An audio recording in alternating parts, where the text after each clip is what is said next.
Bom, pessoal, vamos lá continuar no movimento da empresa, na parte financeira do movimento da empresa. Então, a gente viu na aula anterior o código de recolhimento aqui, né? A gente viu a abertura do movimento. Agora, a gente vai clicar aqui na empresa teste, lá dentro do movimento, né? Empresa teste. Aí eu vou ver os campos financeiros dentro da empresa, dentro do movimento da empresa. Algumas coisas a gente já até viu, mas outras a gente não viu, é importantíssimo ver agora, tá bom?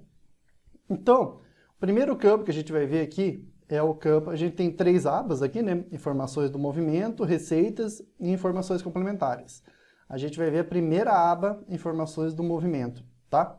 Então eu tenho aqui a centralização. O que é essa centralização? Eu vou clicar aqui em dados do movimento só para abrir as opções para vocês poderem ver, tá? Então eu vou ver aqui, ó. Eu tenho 3 hipóteses de centralização. Essa centralização é a centralização da guia do FGTS, tá? Então, o que eu posso fazer? Eu posso não centralizar, por exemplo, eu tenho uma empresa que eu tenho 5 estabelecimentos. Eu posso centralizar o recolhimento do FGTS em um dos estabelecimentos, por exemplo, da matriz, tá? Então, eu posso usar centralizado ou não. Se eu quiser centralizar, eu vou ter que determinar qual que é a matriz ou qual que é o estabelecimento centralizador e os outros eu vou colocar como centralizados. Normalmente, pelo que eu vejo por aí, nas minhas aulas ou em colegas, a gente não centraliza. Por quê? Porque fica mais bacana o pagamento individualizado no financeiro, na contabilidade, enfim. Eu não centralizo e vejo muitas empresas por aí não centralizando. Bem raro as empresas que fazem centralizados. Mas, se quiser, dá para fazer, tá? Então a gente vai deixar o nosso aqui não centraliza. Beleza? Simples é optante ou não optante pelo Simples Nacional, né? Então, se eu não sou optante, eu vou ter todos os encargos de INSS, parte patronal, 20%, mais o RAT, mais as outras entidades, etc, etc. Os optantes pelo Simples não tem a parte patronal do INSS, tá? Beleza? Então, o nosso aqui vai ser não optante. A alíquota RAT. A alíquota RAT, a gente já encontrou a nossa alíquota RAT lá no enquadramento que a gente fez na parte cadastral, lembra? Então, é aqui que vai a alíquota RAT. Não vai no cadastro financeiro do estabelecimento. Então, a nossa alíquota RAT é 2 mesmo. E o FAP? O FAP, minha gente, é uma triste notícia, tá? Por que é uma triste notícia? O FAP, ele é o fator acidentário de prevenção. Esse fator acidentário de prevenção, ele multiplica o RAT, ou seja, ele é um fator, ele não é um percentual, tá? Ele é um fator que vai de 0,5 até 2. Por exemplo, lógico, a gente vai comentar aqui bem superficialmente o FAP, mas é só para vocês terem uma ideia do que é, para quem nunca viu o FAP. O FAP, ele surgiu em 1 de 2010, tá? Em janeiro de 2010, e ele é um fator estimulante para as empresas investirem em medicina e segurança do trabalho, tá? Então, quanto mais a empresa investir em medicina e segurança do trabalho, menos acidentes ela vai ter, menos afastamentos previdenciários ela vai ter, e isso diminui este fator para a empresa, ou seja, ele vai ficar mais perto de 0,5. Se a empresa tem muitos acidentes durante o ano, etc, etc, ela vai passar a ter um fator acidentário de prevenção maior, ok? Perto de 2%. O que significa isso na realidade para a empresa, tá? Então, se eu tenho um FAP bom, que eu digo, um FAP que beneficia a empresa, eu vou ter um FAP próximo de 0,5 ou chegar a ser 0,5, ok? Se eu multiplico esse risco acidente de trabalho aqui por 0,5, quanto que vai dar? 2 vezes 0,5, eu vou ter 1% de alíquota RAT, que a gente chama de alíquota RAT reajustada, ok? Então isso, nesse cenário, é excelente para a empresa. Porém, a empresa teve vários acidentes de trabalho, não investiu em nada, etc, etc. Ela vai ter o quê? um FAP muito próximo de 2 ou chegar a 2. Então, eu vou ter uma alíquota RAT 2 vezes 2 do FAP, ela vai dobrar a alíquota RAT para este ano, para esta empresa. Ok? Então, o que a gente tem que ficar ligado? O FAP, ele é por estabelecimento, e ele sai, o FAP, que eu vou utilizar no ano seguinte, sempre até setembro do ano, tá? Então, em setembro saiu o FAP, setembro de 2016, saiu o FAP que eu iria utilizar em janeiro de 2017 a dezembro de 2017, ok? Então, se você não atualizou o FAP, atualiza lá. Você tem que entrar para achar o FAP, é bem fácil, é só colocar lá consulta FAP Web no Google, ele vai, o primeiro link que vai aparecer. Você precisa cadastrar uma senha. Se pelos dados que ele pede no próprio site você não conseguir cadastrar uma senha, você tem que agendar um horário lá na Receita para conseguir essa senha e acessar o FAP, tá? E, enfim, ele é um número, ele é um fator que ele vai de 0,5 até 2, porém, ele tem 4 casas decimais, ok? Tem 4 casas decimais. Por exemplo, na nossa folha de pagamento, o FAP que a gente vai utilizar, que a gente vai preencher, é o FAP 1,3799, tá? 1,3799. Qual é o problema que eu estava comentando? No programa da CFIP, a atualização que incluiu esse campo aqui, o campo FAP, esqueceu de colocar 4 casas decimais, tá bom? Então, o que acontece, ó? Se eu tentar colocar 4 casas, ele não deixa, ok? Então, qual é a instrução da Receita nesse caso? O que fazer? A Receita lançou uma instrução, né, dizendo o que a gente vai fazer com relação a esse caso. Eu vou abrir aqui para a gente, para ler, e vou deixar disponível para vocês aí também, na área de alunos. Ok, então a Receita emitiu esse ato declaratório executivo CODAC número 3 de 18 de janeiro de 2010, tá? Então, no seu artigo 1º, ele vai falar aqui, ó. Para a operacionalização do FAP na CFIP, o preenchimento do campo FAP deverá ser feito com 2 casas decimais sem arredondamento, tá? Então, por que eu coloquei 1,3799 de propósito? Para quê? Para a gente mostrar que mesmo o número sendo muito próximo do próximo número, que a tentação de colocar lá 1,38 é gigante, mas não. O que ele diz é, coloca sem arredondar, é 1,37 mesmo, tá? Então, parágrafo 1º, até a adequação do CFIP, a GPS gerada pelo sistema deverá ser desprezada e preenchida manualmente, tá? Conforme disposto no parágrafo 1º do artigo 202-A do decreto 3048 de 99, que é o regulamento da Previdência, que a gente já viu, o FAP a ser aplicado sobre as alíquotas previstas no inciso, vamos pular essa parte, deverá conter 4 casas decimais. E, portanto, para o cálculo correto da contribuição, as alíquotas a serem utilizadas após a aplicação do FAP também deverão conter 4 casas decimais. Traduzindo isso aí para a língua de gente, nós, tá?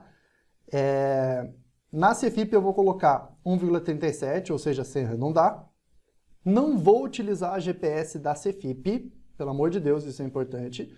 E lá na folha de pagamento eu vou utilizar o FAP cheio, 1,3799. Ou seja, a GPS que vai sair da folha de pagamento vai ficar maior que a GPS que eu tenho na CFIP, beleza?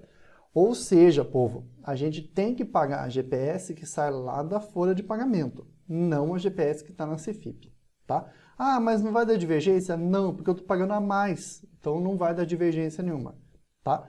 E isso é bem importante. Tá bom, pessoal? Ah, mas eu vou arredondar nos dois.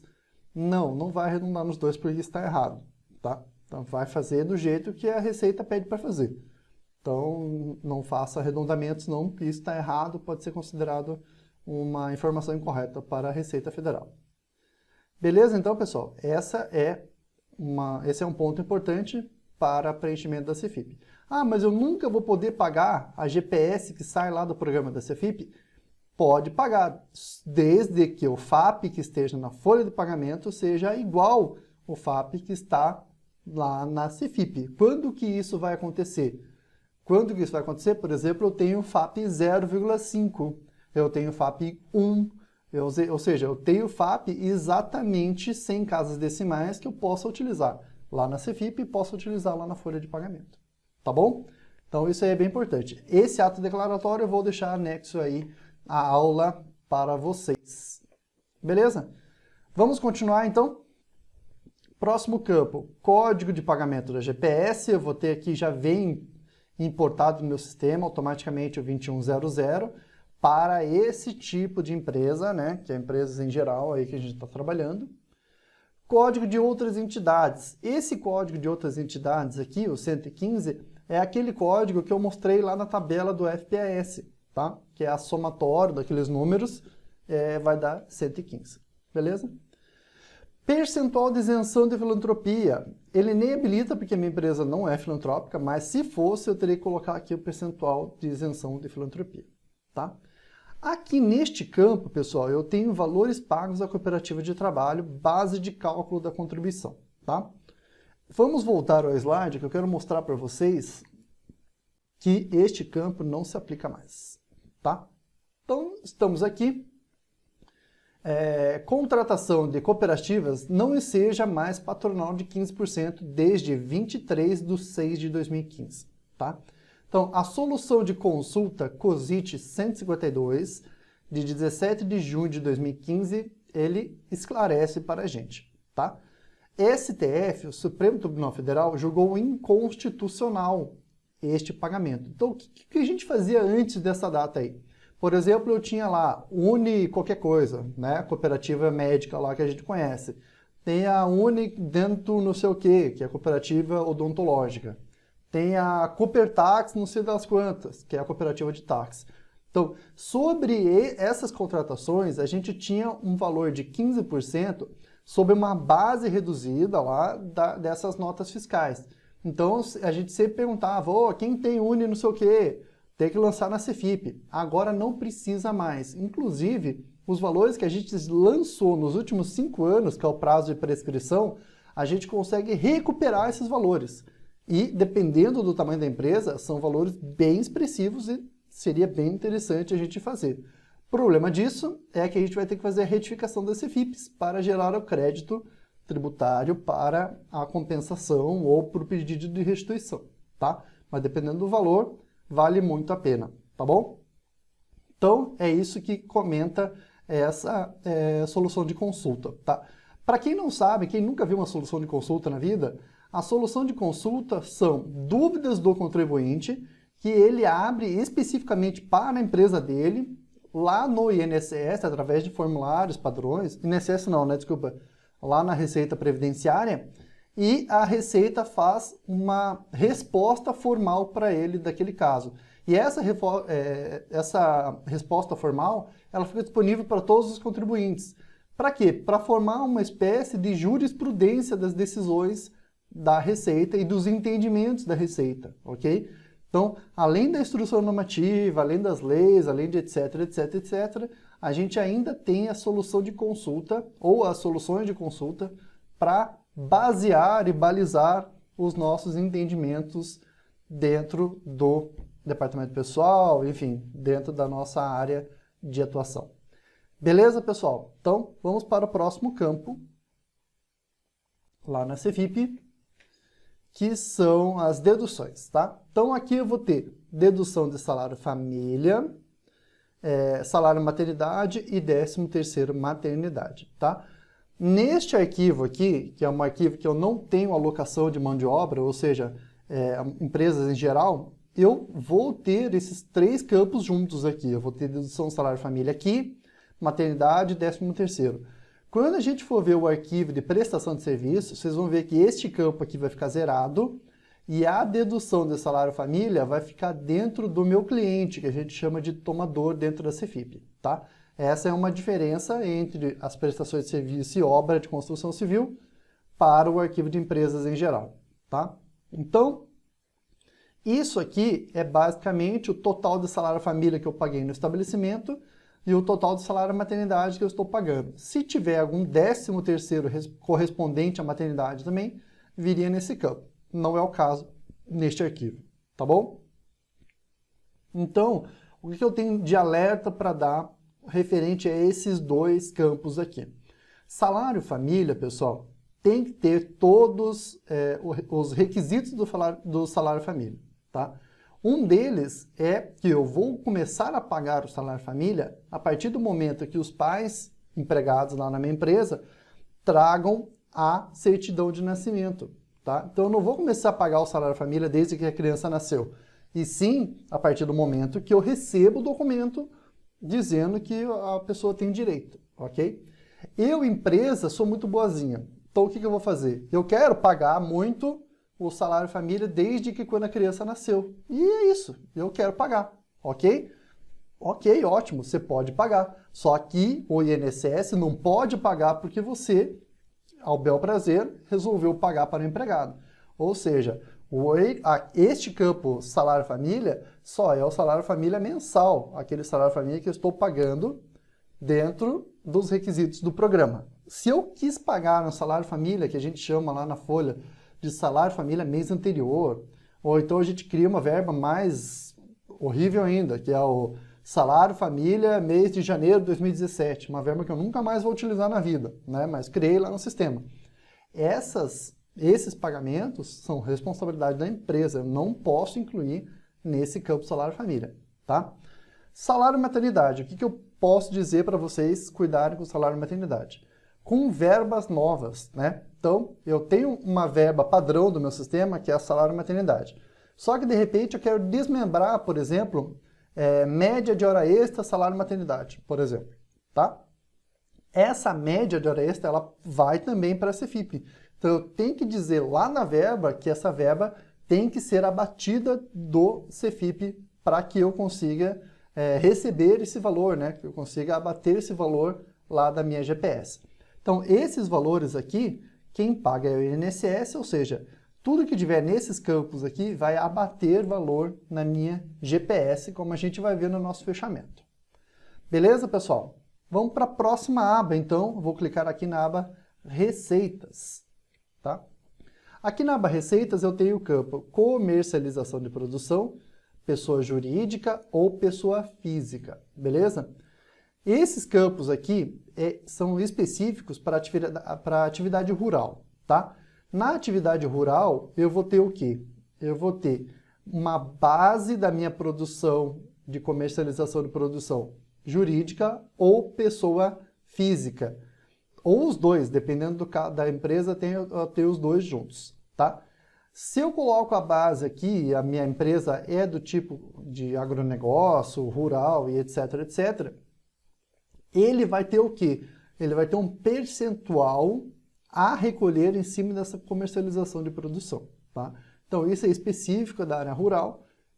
Eu tenho uma substituição, um tipo de substituição tributária dentro da minha comercialização de produção. Então, em detrimento do valor que eu recolheria lá de 20% da parte patronal, ele vai recolher um percentual da pessoa jurídica, ok?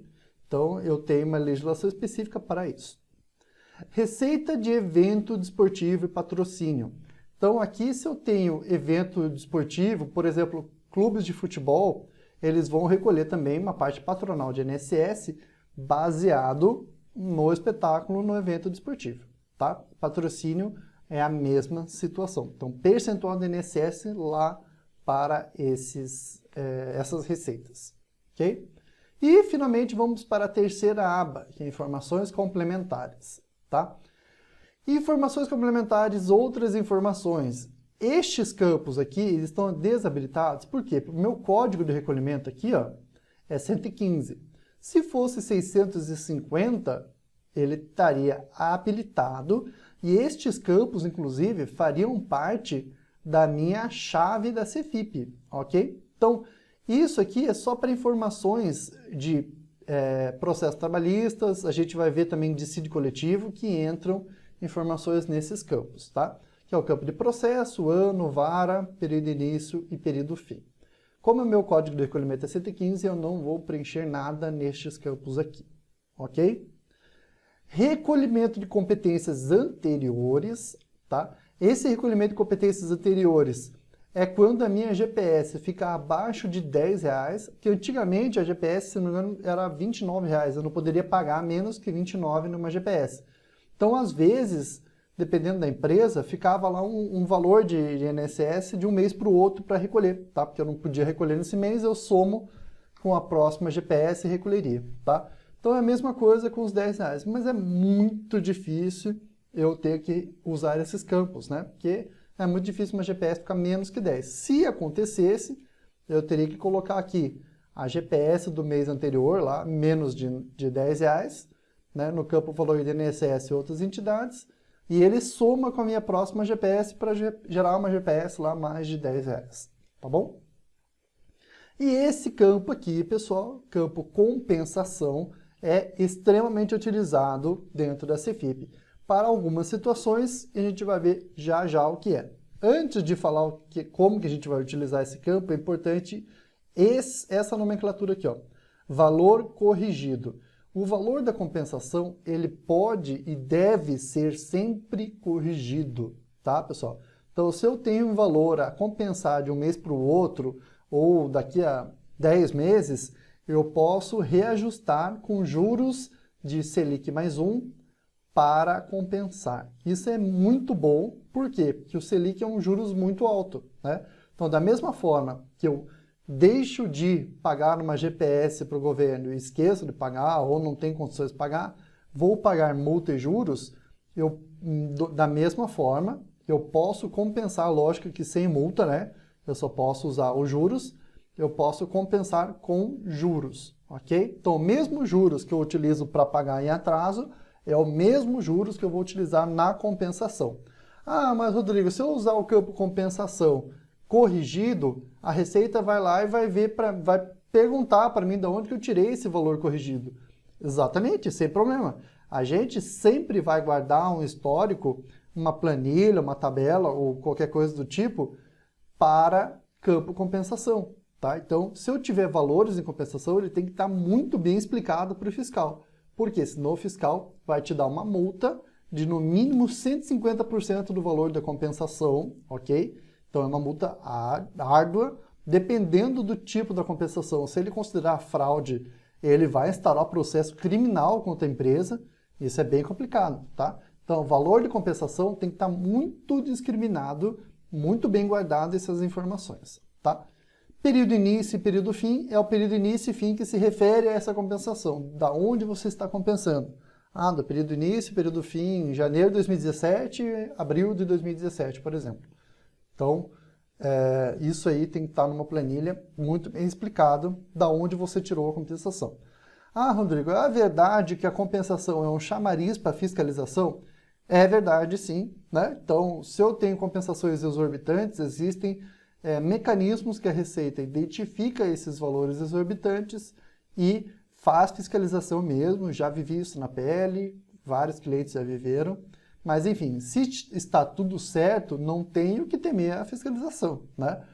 Faz a compensação e é isso, tá bom? Então, vamos voltar lá no meu slide para a gente ver quais são as hipóteses de compensação.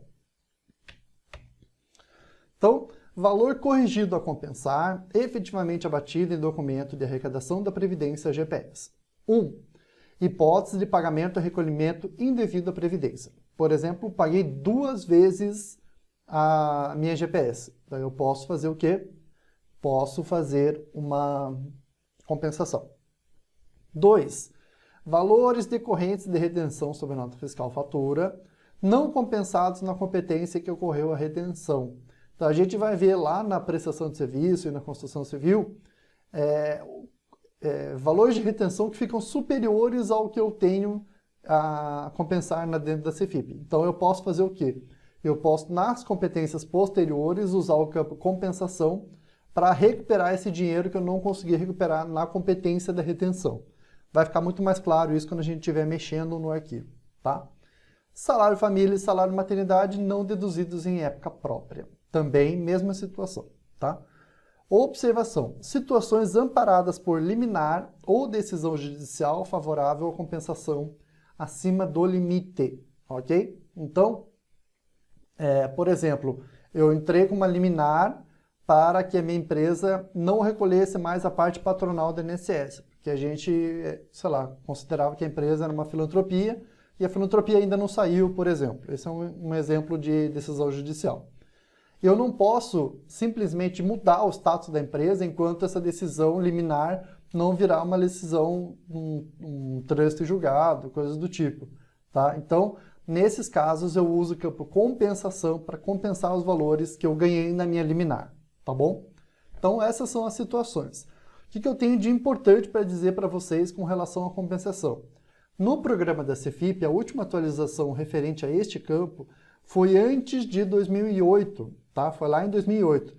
Ou seja, em 2009, houve uma alteração na legislação onde eu posso compensar esses valores até o limite das outras entidades. Ou seja, quando eu coloco lá uma compensação na Cefip, ele dá uma mensagem dizendo que eu não posso compensar mais que 30% do valor da GPS. Essa legislação já caiu, ou seja, eu posso sim compensar os valores até o limite das outras entidades, ou seja, até os 5,8, ok? Sem problemas nenhum. Você pode dar sim naquela mensagem, sim, eu vou compensar mais que 30% sim, e toca o barco, porque essa legislação mudou em 2009. Por isso que continua dando essa mensagem ainda na Cefip até hoje. Ok, pessoal? Então, a gente finalizou aqui a parte de movimentação da empresa, tá? E o próximo passo agora, a gente vai ver as modalidades, né? Só deixa eu salvar aqui, confirmar dados sim. A gente vai ver as modalidades aonde ficam os empregados, ou seja, a gente vai ver a movimentação financeira do empregado e, finalmente, a gente vai fazer o batimento da folha de pagamento com a Cefip. Ok, pessoal? Então, até a próxima aula.